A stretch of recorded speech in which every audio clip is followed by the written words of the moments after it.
Es uno de los mayores hitos de la ingeniería de todos los tiempos. Un milagro, hecho de ladrillos y mortero. Un desafío a los escépticos que señaló la llegada del Renacimiento. La cúpula de la Catedral de Florencia. Construida hace 600 años por un orfebre sin formación como arquitecto que se atrevió a lograr lo imposible. Brunelleschi construye la cúpula cuando por la tecnología existente no era posible. No debería haberlo conseguido. Construida con más de 4 millones de ladrillos y un peso de 40.000 toneladas, es la mayor obra de albañilería que el mundo ha conocido nunca. Los métodos empleados para su construcción continúan siendo un misterio. Un profesor obsesionado por los secretos de la cúpula aúna fuerzas con un equipo de albañiles americanos para poner a prueba sus teorías. Poned ahí los ladrillos. Tuve que resolverlo yo solo porque el arquitecto no dejó nada escrito. No dejó nada para la posteridad. Tuvieron que hacerlo así. Es la única forma que tiene sentido. Los secretos del Duomo.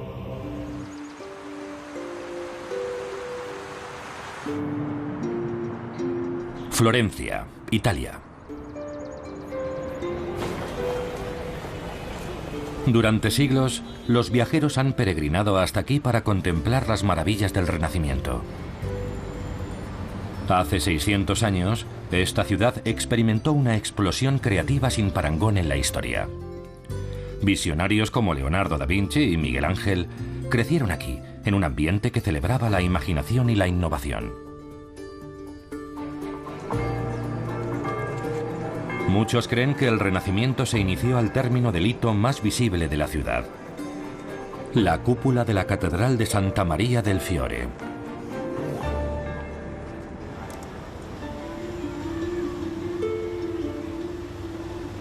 Construida 60 años antes de que Colón cruzara el Atlántico, sin ayuda de máquinas o materiales modernos, la cúpula sigue siendo la mayor de su clase en el mundo.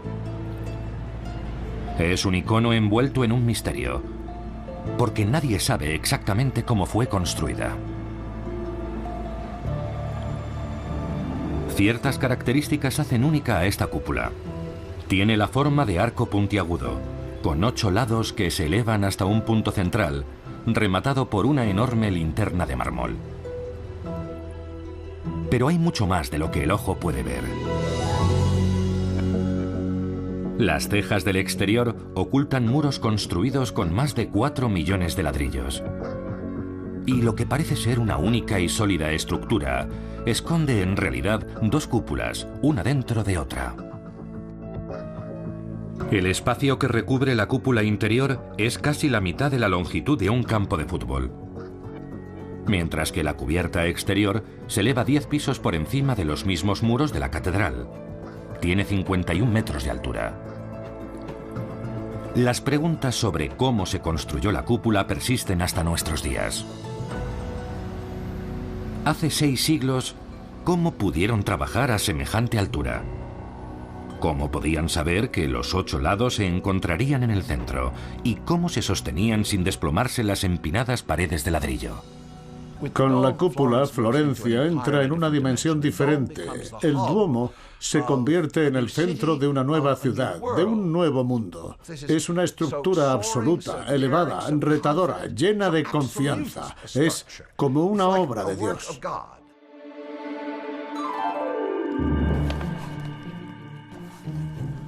Pero la cúpula es el trabajo de un hombre, uno de los genios más escurridizos y enigmáticos de todos los tiempos. Su nombre, Filippo Brunelleschi. Formado como orfebre, sin experiencia en arquitectura o construcción, logra un desafío en apariencia imposible. 40.000 toneladas de ladrillo se alzan curvadas al aire sin ningún tipo de cimentación. Los expertos aún siguen intentando comprender cómo logró derrotar a la gravedad. Por la tecnología de la época era imposible que Brunelleschi construyera la cúpula. Entonces, ¿cómo lo hizo? En aquel momento no era posible conseguirlo. Según todos los testimonios, Filippo Brunelleschi era un hombre silencioso y desconfiado. A diferencia de Leonardo, no dejó ningún cuaderno de notas, ni dibujos, ni planos que pudieran estudiar las generaciones posteriores. Por eso, durante siglos, los estudiosos han intentado descubrir el secreto de la cúpula de Brunelleschi.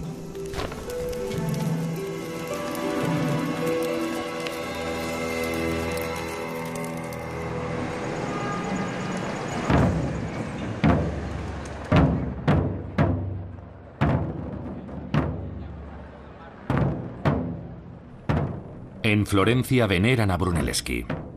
Cada año se celebra una procesión el día del aniversario de su muerte. ¿Su destino? La tumba del propio Brunelleschi en el interior de la catedral. Massimo Ricci, profesor de arquitectura e ingeniería en la Universidad de Florencia, preside la ceremonia. Ricci ha dedicado 40 años de su vida a intentar comprender los métodos del maestro. Brunelleschi se ha convertido en una obsesión.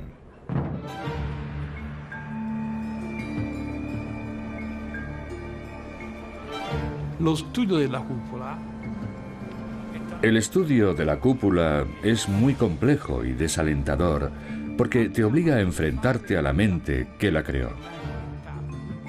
Es una relación directa con una forma de pensar que existió fuera de las normas. Y ese compromiso inspira cierto temor, pero al mismo tiempo hace que sientas un respeto inconmensurable hacia él.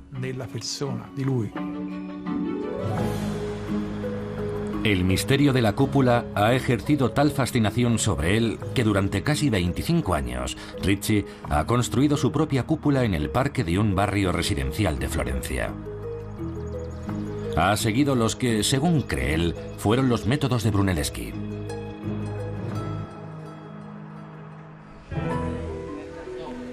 Comenzó a construirla en 1989. Desde entonces el modelo se ha convertido en un laboratorio al aire libre, con Ricci interpretando el papel de Brunelleschi y equipos de estudiantes de arquitectura llevando a la práctica sus ideas. Ricci insiste en que su enfoque es la única forma de contestar a las preguntas que han desconcertado a los estudiosos desde el Renacimiento. Yo fui el único que sintió la necesidad de construir un modelo a una escala tan grande. Una obra que me permitiera comprender más profundamente todos los secretos ocultos en la cúpula. Ahora el experimento se encuentra en un punto crucial del proceso. Con más de 400 toneladas de ladrillos colocados, los muros comienzan a curvarse hacia el interior. El poder de la gravedad es imparable. Y el peligro de hundimiento es muy real. Es posible que muy pronto sea demasiado arriesgado para los estudiantes trabajar allí. Para entender la estructura de la cúpula, hay que resolver primero el problema de los albañiles. Quien no lo haga quedará en ridículo. Muévelo un poquito, un poco más. ¡Basta! En el Renacimiento no existía el láser, ni los modelos de animación por ordenador, ni planos detallados. Los constructores usaban cuerdas.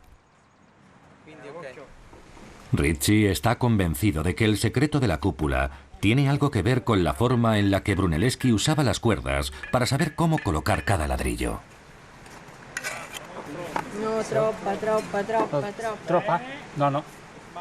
La cúpula de Ricci es 5 veces más pequeña que la de Brunelleschi, pero sigue siendo enorme.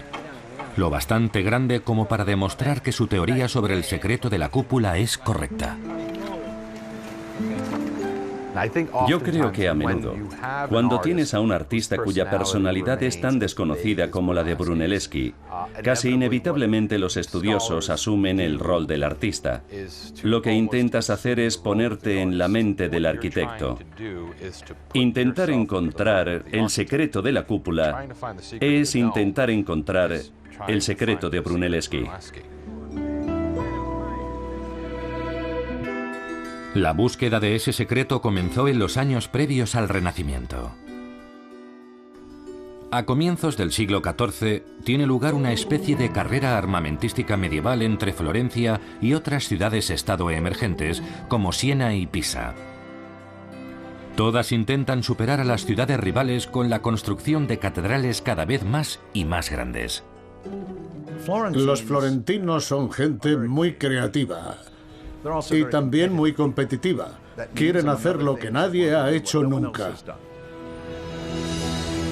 Decidieron que otras ciudades de la Toscana, otras ciudades de Italia, tenían templos más grandes que los suyos y querían competir con ellas y, sobre todo, querían superarlas.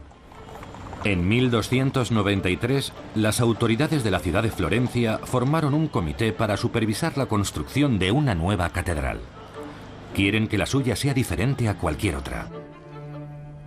A los florentinos no les agrada el aspecto de las catedrales góticas que han aparecido por toda Europa durante más de un siglo. Las consideran demasiado recargadas, con sus muros apoyados por arcos arbotantes y sus exageradamente elevadas y puntiagudas agujas.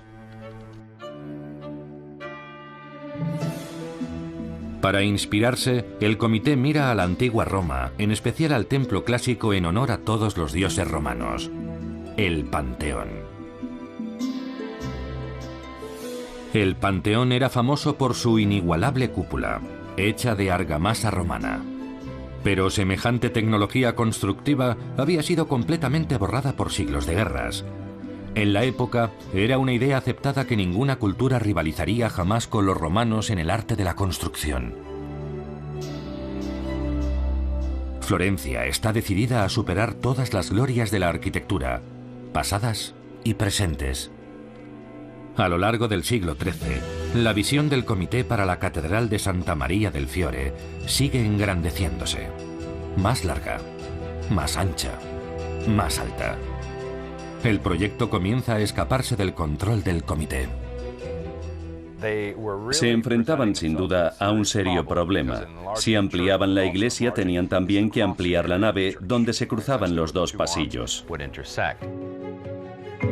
Como muchas catedrales, Santa María del Fiore tiene forma de cruz latina. Cuanto mayor sea la iglesia, más grande es la zona del altar que necesita ser cubierta por una cúpula. Construyeron una nave que tenía 43,5 metros de luz. En el siglo XXI, a nosotros nos resultaría complicado cubrir y techar un espacio tan grande. En los siglos XIV y XV debería haber sido imposible. Un mural que describe la catedral antes de que comenzara la construcción de la cúpula muestra lo que el comité tenía en mente. Una enorme cúpula puntiaguda con 8 lados encontrados en el vértice. No hay duda de que va a ser espectacular. Solo hay una pega. Nadie sabe cómo van a construirla. ¿Por qué era un desafío construir una cúpula sobre esta catedral? Después de todo, una cúpula solo es un arco rotado 360 grados. Y en el 1300 las catedrales góticas usaban arcos y bóvedas desde hacía más de 100 años. ¿Cómo lo hacían?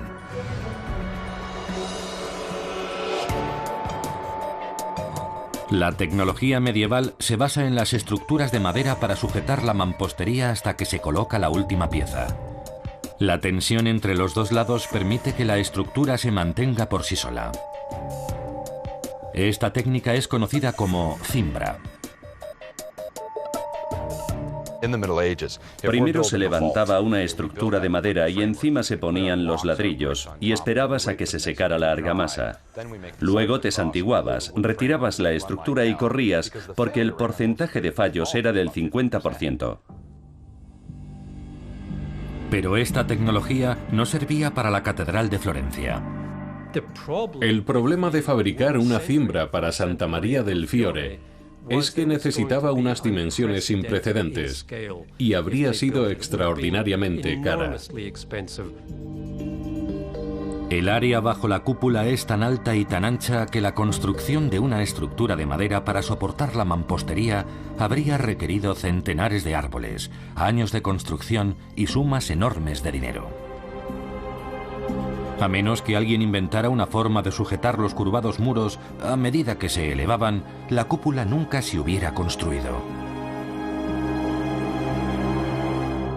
Lo más extraordinario es que se inicia un proyecto sabiendo que se carece de la tecnología necesaria para terminarlo.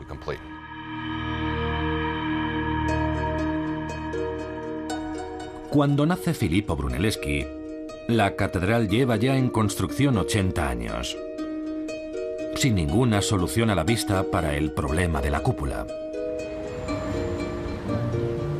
Brunelleschi pasa su juventud formándose no como arquitecto o cantero, sino en un oficio que sigue prosperando en la Florencia actual, la orfebrería.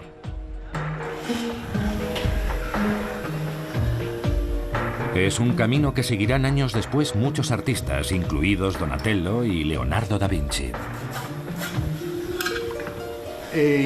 Brunelleschi empezó a los 14 años en el taller de un amigo de su padre.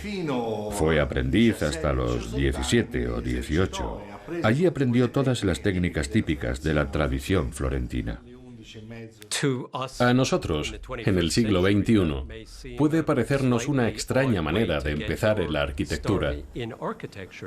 Pero, de hecho, en el siglo XV no había mejor manera de formarte para llegar a ser arquitecto, escultor o diseñador de cualquier tipo. Ellos trabajaban con oro, con plata, usaban su mente al igual que sus manos. Tenían que encontrar soluciones tanto desde un punto de vista práctico como estético.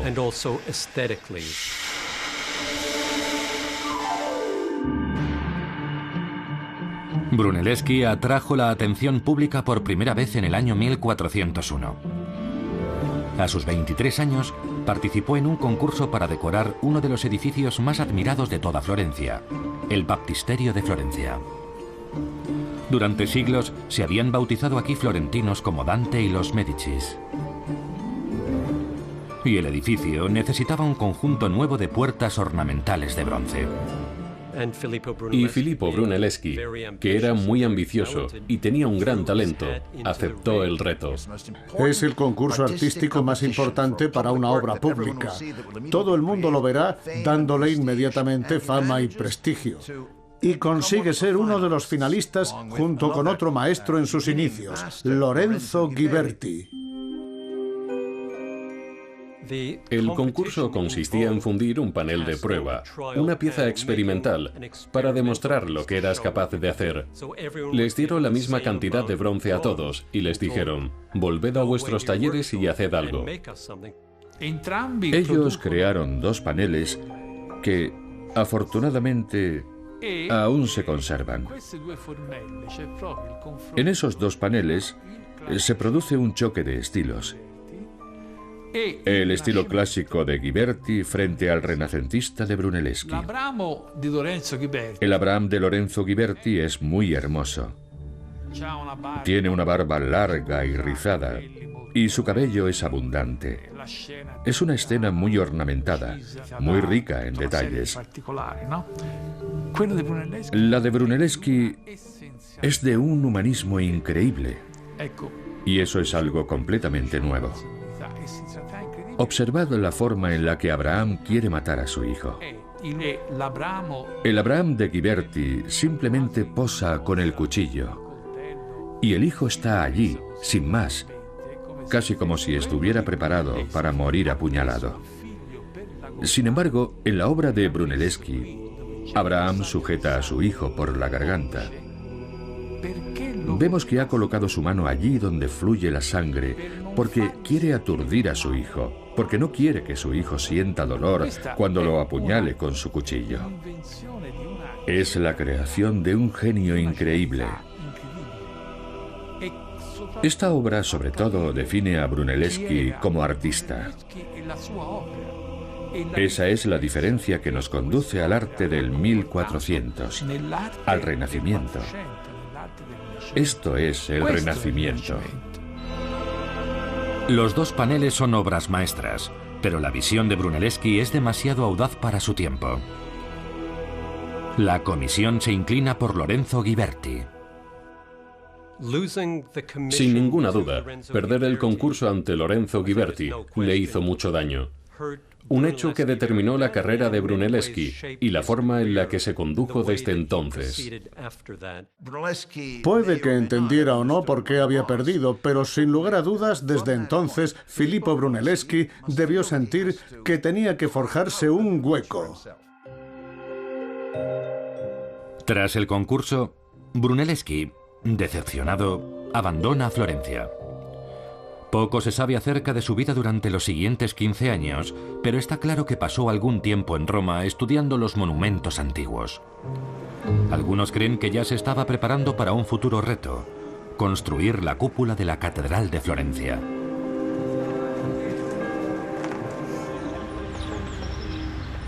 Aquí, en un parque próximo, la cúpula de Massimo Ricci ha llegado a un momento crítico. Junto a sus ayudantes, se prepara para la gran prueba. Con los muros elevándose a cierta altura, a Ricci le preocupa que sus alumnos tengan que seguir el trabajo.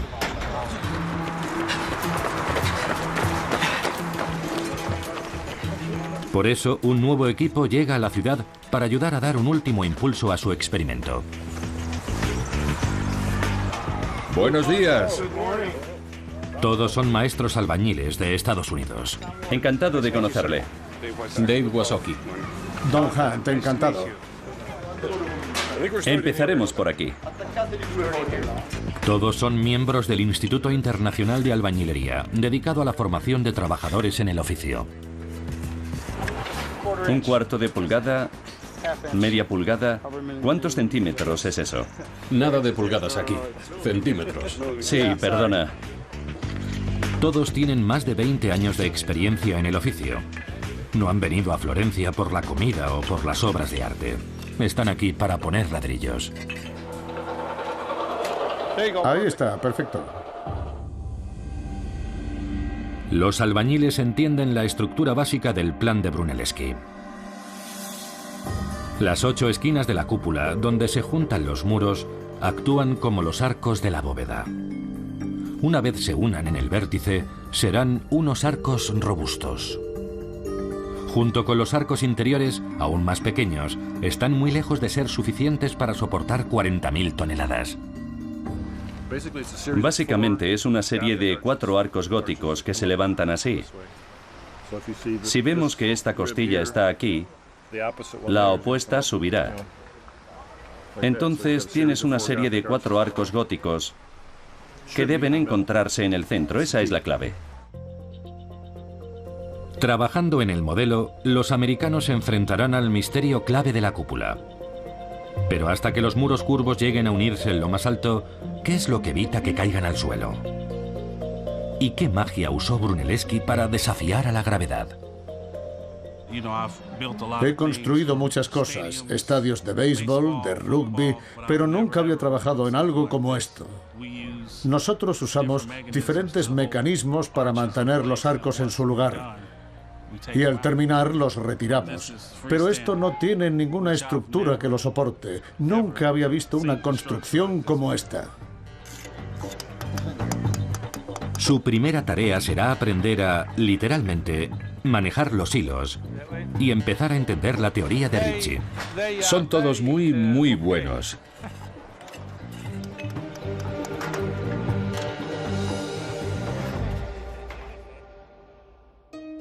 En 1418, más de un siglo después de que se iniciaran los trabajos, la enorme catedral está casi terminada.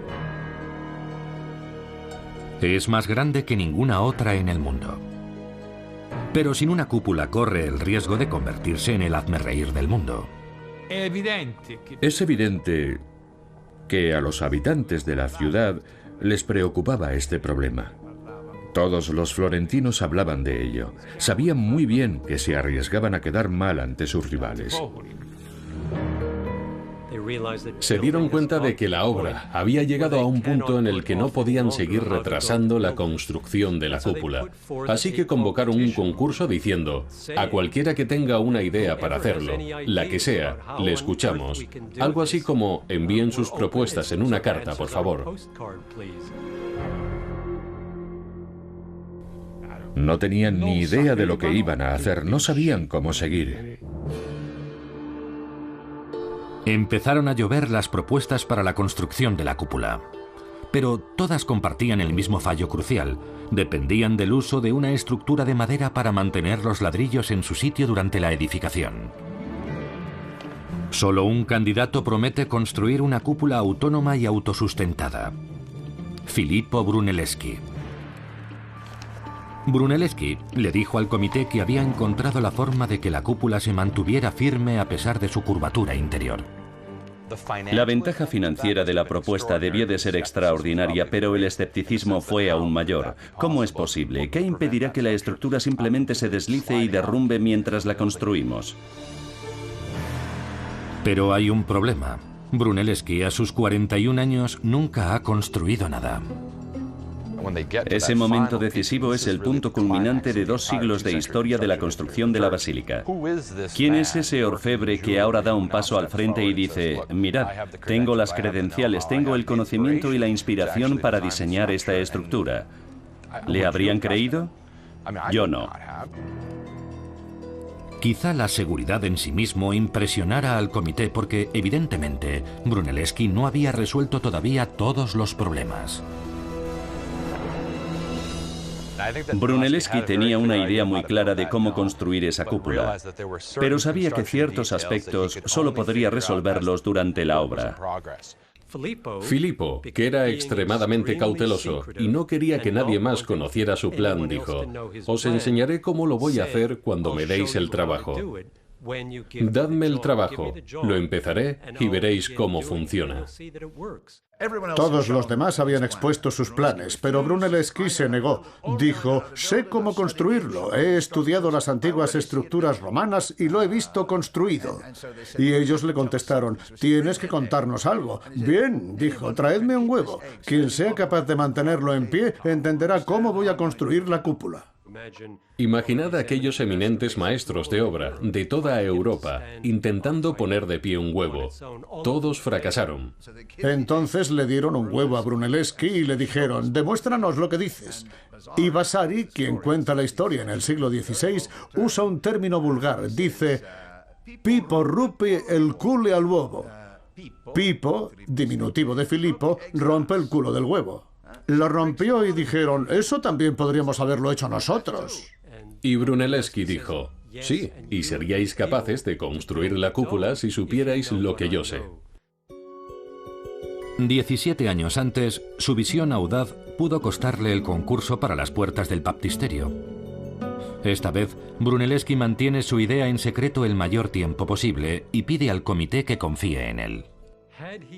Si hubiera confiado su secreto a la comisión, esta no lo habría comprendido.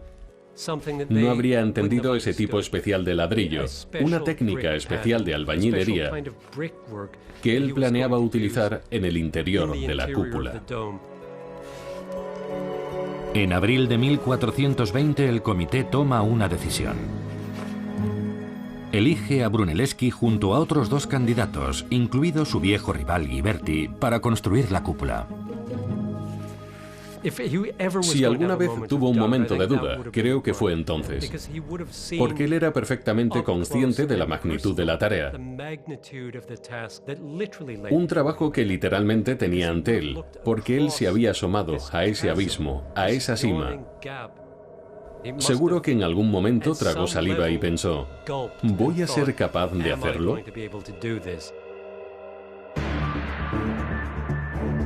Brunelleschi se convierte rápidamente en el líder y acepta su primer reto: subir los materiales de construcción hasta una plataforma situada a 50 metros de altura.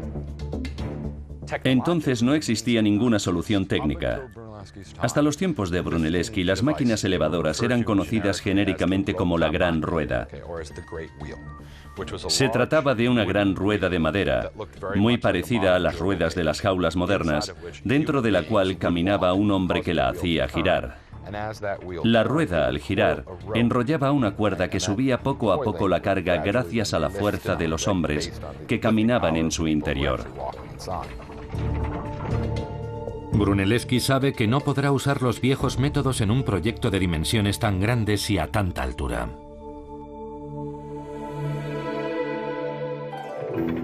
E inventa un montacargas que usa bueyes en lugar de hombres para subir y bajar los materiales. Ese es realmente el Brunelleschi ingeniero e inventor. Los hombres hacen girar una rueda que a su vez hace girar un eje vertical, accionando una serie de engranajes. De forma que cuando el buey se movía en una dirección, la carga subía. Pero lo más importante es que Brunelleschi se dio cuenta de otra cosa. No solo vamos a tener que subir material, también tendremos que bajarlo. Y así creó la primera marcha inversa de la historia. Que el buey se mueva siempre en la misma dirección ahorra un tiempo muy valioso. La grúa sube o baja los materiales dependiendo de cuál de las dos ruedas horizontales se engrane con la rueda vertical del tambor que enrolla la cuerda. Cuando hay que subir material, se engrana la rueda inferior y el tambor recoge la cuerda. Cuando hay que bajar material, se acciona la rueda superior haciendo que el tambor gire en la dirección opuesta. Solo con cambiar la rueda que encaja con el eje principal, puedes cambiar el sentido de la marcha, bajando materiales o subiendo materiales desde el suelo. El buey podía girar todo el día en la misma dirección y el transporte de materiales en cualquiera de las dos direcciones nunca se interrumpía. En 3000 años de ingeniería, nadie lo había conseguido. Brunelleschi llegó más lejos de lo que nadie había llegado hasta entonces. Cruzó una frontera insuperable hasta el momento. Brunelleschi había resuelto el problema de cómo levantar cerca de 40.000 toneladas de material hasta el lugar de trabajo. Pero el antiguo orfebre tenía por delante un reto aún mayor: unir 8 muros gigantescos para hacer la cúpula más grande del mundo. Toda Florencia contiene la respiración cuando comienza a alzarse la cubierta. Alrededor de 1425, después de 5 años de trabajo, los ladrillos, por su diseño, empiezan a curvarse hacia el interior, sin estructuras de madera que soporten su peso. El proyecto entra en un territorio peligroso y desconocido. Las viejas técnicas de la albañilería ya no sirven.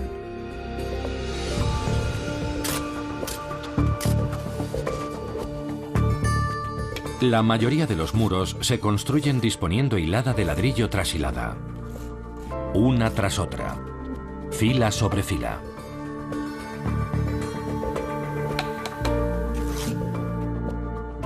Russell Gentry, profesor de ingeniería en el Instituto de Tecnología de Georgia, ha estudiado los métodos de Brunelleschi. Si Brunelleschi hubiera construido los muros de una manera sencilla, como podemos ver aquí, tendríamos capas de ladrillo y de mortero. Pero esas capas de ladrillo y mortero apenas están separadas entre sí. Las capas de mortero representan planos de debilidad por todo el muro. Como vemos aquí, el muro se inclina, la gravedad lo empuja hacia mí. Y puede abrirse una grieta en una de las capas de mortero. El mortero es menos resistente que el ladrillo y toda la obra podría ceder cayéndose los ladrillos. Ha llegado el momento de que Brunelleschi comparta parte de su plan secreto con el mundo. Se había llegado a un punto en el que cualquier edificio necesitaba siempre algún tipo de soporte. Brunelleschi tuvo que empezar a usar un modelo especial de ladrillos que, al parecer, él mismo había inventado. En el nuevo diseño de Brunelleschi, los ladrillos horizontales son interrumpidos por otros dispuestos verticalmente. En vez de continuar en línea recta, los ladrillos zigzaguean. Ese patrón es visible hoy en la zona situada entre las dos cúpulas, pero solo en pequeños parches que no están enfoscados. En Italia, este dibujo es conocido como espinapez. En inglés se llama herringbone o espina de arenque.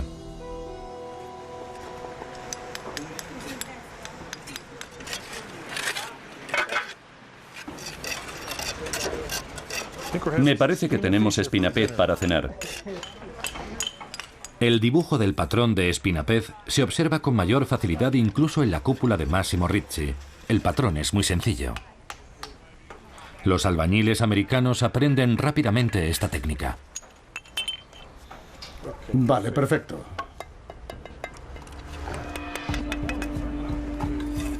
Primero ponen los ladrillos verticales, la espina. Una vez colocadas las espinas, se calzan los ladrillos horizontales entre ellas, fila tras fila. En todos sus años de experiencia, los albañiles americanos nunca han visto ladrillos colocados así. Es diferente. Las técnicas son sin lugar a duda muy diferentes a las que nosotros conocemos. Es un sistema asombroso. Los ladrillos verticales del patrón espinapez refuerzan los puntos de debilidad del mortero. Evitan así que grandes secciones del muro se desprendan o desplacen y caigan al suelo. Si los colocamos todos horizontalmente, acercándolos poco a poco hacia el interior, siempre llegarían al punto de deslizamiento, el punto en el que resbalarían. Pero de esta forma no hay ningún punto de deslizamiento. Está todo unido millones de veces.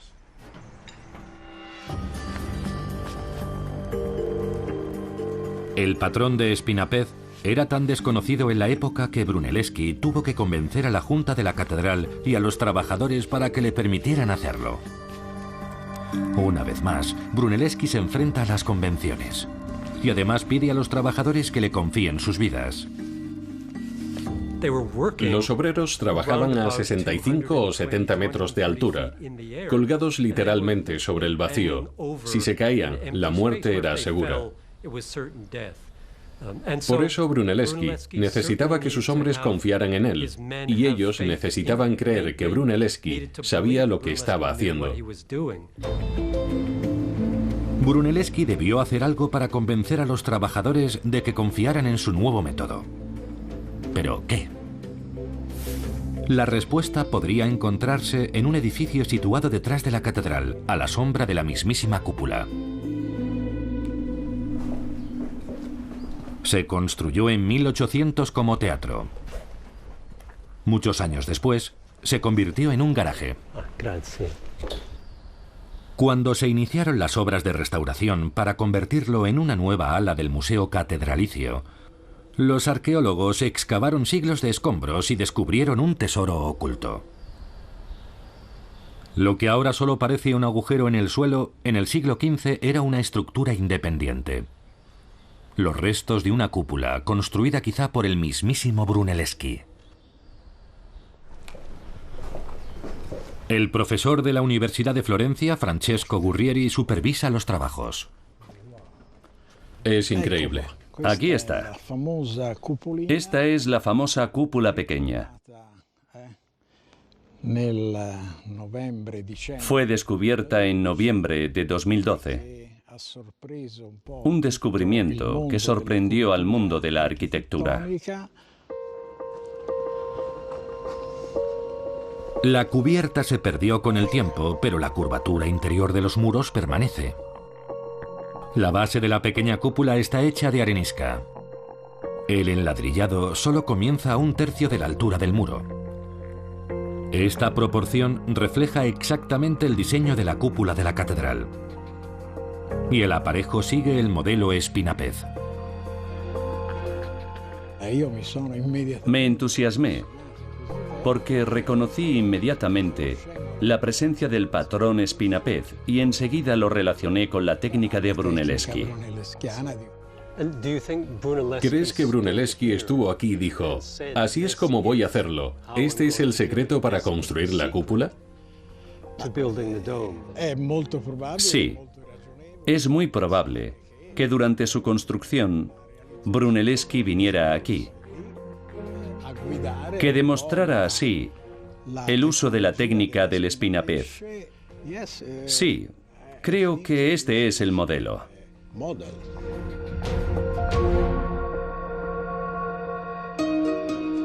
Pero este nuevo descubrimiento tiene una diferencia evidente. Es circular. Mientras que la cúpula de la catedral parece tener 8 muros individuales. Pero las apariencias pueden ser engañosas. Brunelleschi usa el patrón espinapez para crear una cúpula que parece un octógono, pero en realidad es una espiral continua.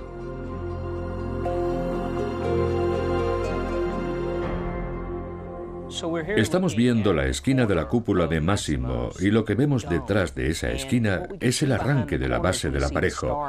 Y conforme ascendemos, podemos observar los ladrillos dispuestos según el patrón de espinapez.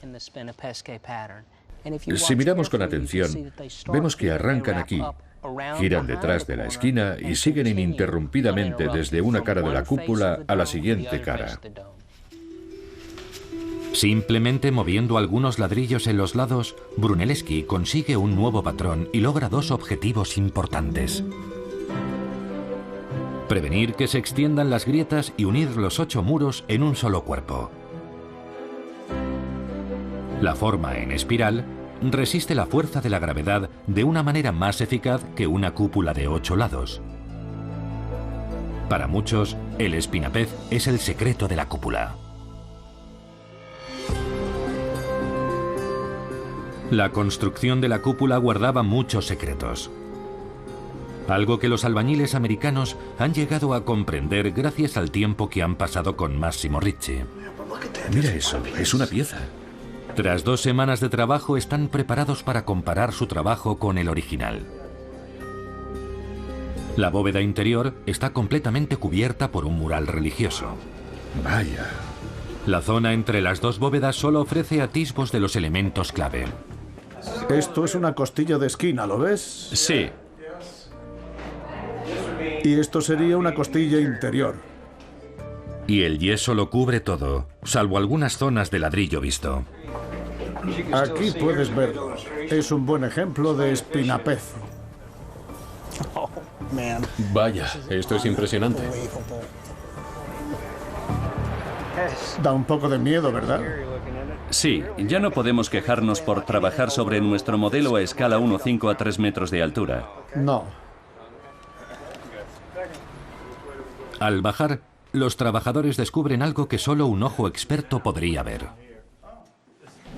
¿Veis esto, muchachos? ¿Veis cómo sube hacia el centro? Igual que en el modelo. Y mirad esto. Este de aquí es el arco horizontal. Los arcos descienden desde las costillas de las esquinas hacia el centro de los muros. Las enormes dimensiones de la cúpula hacen que resulte difícil apreciarlo. Pero los americanos reconocen su importancia gracias a Massimo Ricci.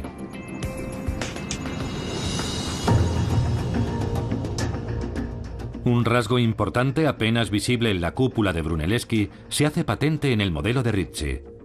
La parte superior de los muros no asciende en línea recta, caen de esquina a esquina. Eso crea un arco invertido en el interior de cada pared, una de las formas más estables de la arquitectura. Estos arcos, combinados con el patrón de espinapez, mantienen los ladrillos firmes en su sitio, distribuyendo la carga de la construcción a través de los muros y evitando así que los ladrillos se caigan. Es un diseño muy ingenioso. Ricci tuvo que trabajar muchos años hasta encontrar la forma en la que Brunelleschi lo había conseguido y cómo se aseguró de que todos los muros se encontraran exactamente en la cúspide, a casi 92 metros de altura. Ricci estaba convencido de que la respuesta estaba en una de las principales técnicas de construcción de la época. Un sistema de cuerdas que los constructores del Renacimiento usaban para guiar su trabajo. Si Ricci lograba descubrir cómo disponía Brunelleschi sus cuerdas, habría descubierto uno de los secretos más codiciados de la cúpula. Sabía que las cuerdas guía debían estar fijadas a una amplia plataforma construida en la base de la cúpula. Pero ¿cuál era el patrón? Tuve que resolverlo yo solo, porque Brunelleschi no dejó nada escrito. No dejó nada. Ricci realizó cientos de posibles diseños intentando descifrar el secreto de Brunelleschi. Entonces, oyó hablar de un documento de hace 600 años que está guardado en el Archivo Estatal de Florencia. Es un dibujo sobre pergamino realizado unos 5 años después de que se iniciaran los trabajos en la cúpula. Este boceto es el único testimonio original que ha sobrevivido de la construcción de la cúpula. y es una crítica feroz a los métodos de Brunelleschi. El crítico, llamado Giovanni Di Plato, detallaba lo que consideraba los errores de Brunelleschi. La cúpula, advertía, está condenada a hundirse. Lo despedaza. Intenta despedazar a Brunelleschi, pero la realidad es otra. Giovanni Di Plato no entendía casi nada de lo que Brunelleschi estaba haciendo,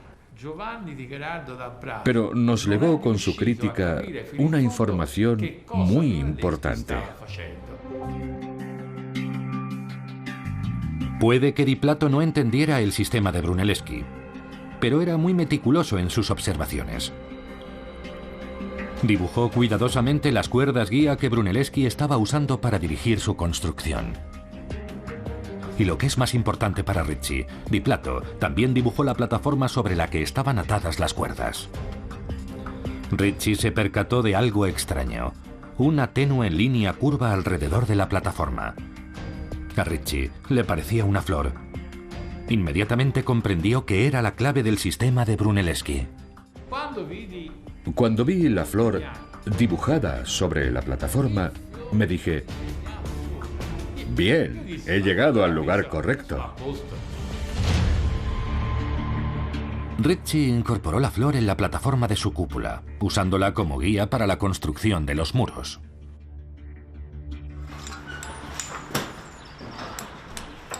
Incluso hoy en día las cuerdas siguen siendo una herramienta importante en la construcción, y los americanos captan rápidamente el sistema de Ricci. Un trabajador situado sobre la plataforma sujeta la cuerda a la flor.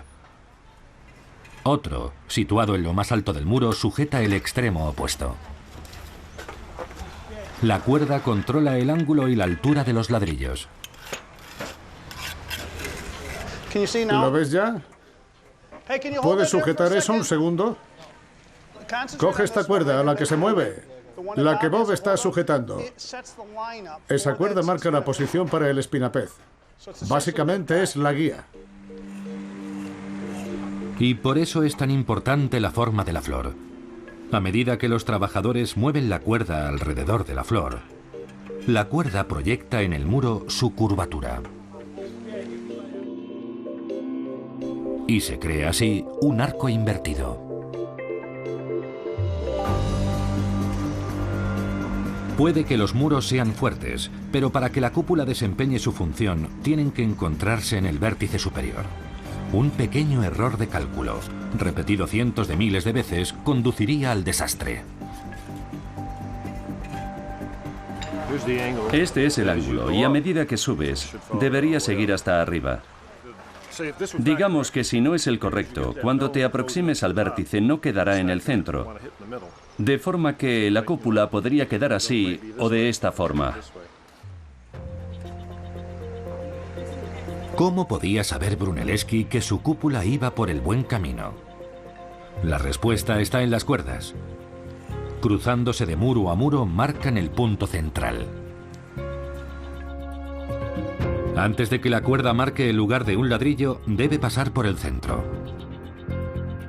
Ladrillo a ladrillo, los muros de la cúpula de Brunelleschi se elevan hasta encontrarse en la cúspide, a casi 92 metros de altura. Y la cúpula está terminada.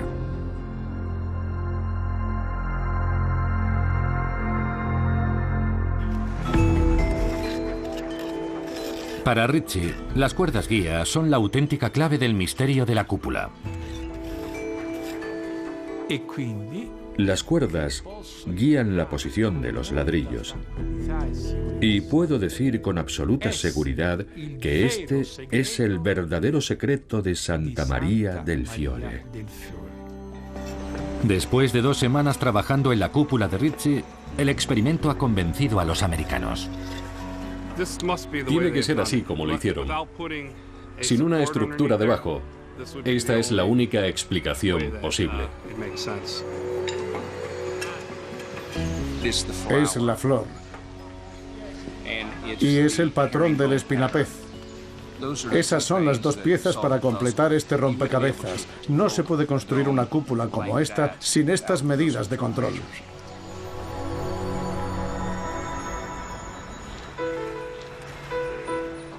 Massimo Ricci lleva ya más tiempo trabajando en su cúpula del que tardó Brunelleschi en construir la original. Su modelo servirá como laboratorio abierto para todos los estudiosos de los métodos de Brunelleschi y como prueba de su hipótesis de la flor. Es posible que Ricci, a diferencia de su héroe, nunca vea su obra terminada. Si miras las fechas de construcción, de 1420 a 1436, 16 años, es un abrir y cerrar de ojos. Es muy, muy rápido. Y es maravilloso pensar que él la vio terminada. Pudo contemplarla, pudo pasar a su lado y pensar, yo construí eso, lo hice yo. Con la cúpula, Florencia entró en una dimensión diferente. La cúpula se convirtió en el centro de una nueva ciudad, de un nuevo mundo. Es la expresión de la confianza en sí misma y ya no tiene límites. La gente necesita obras que puedan hablarle de su propia capacidad de soñar. La cúpula de Brunelleschi es quizá la mayor de esas obras en la historia del arte.